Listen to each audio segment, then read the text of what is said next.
கிருஷ்ணன் பிறந்த தெய்வீக இரவு, கங்கை ஆற்றின் அமைதியான இரவு, நிலவின் ஒளியில் திகழ்ந்தது. சூழலின் அமைதியினால் யமுனையின் அலைச்சலின் ஓசை கேட்டது.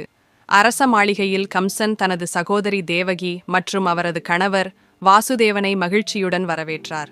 ஆனால் அந்த சந்தோஷம் நிரந்தரமல்ல. திடீரென்று ஒரு தெய்வ வானொலி கம்சனுக்கு ஆபத்தை அறிவித்தது.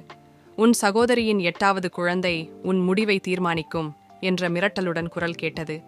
தெய்வ வாக்கிற்கு அதிர்ந்த கம்சன் தேவகி மற்றும் வாசுதேவனை சிறையில் அடைத்தார். ஒவ்வொரு குழந்தையையும் பிறந்தவுடன் கொன்று தெய்வ தீர்ப்பை மாற்ற முயற்சித்தார்.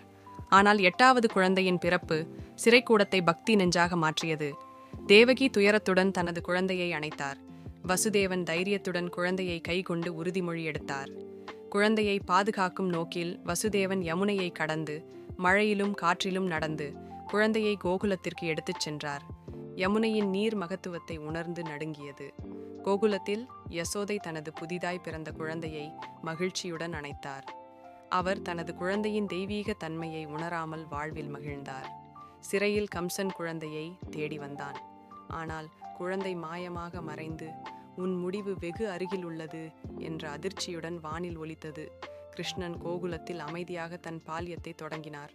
அவரது வாழ்க்கையின் தெய்வீக கதைகள் தர்மம் மற்றும் ஆனந்தத்தின் பாதையாய் இவ்வுலகில் அவனை வழிநடத்தப் போகின்றன.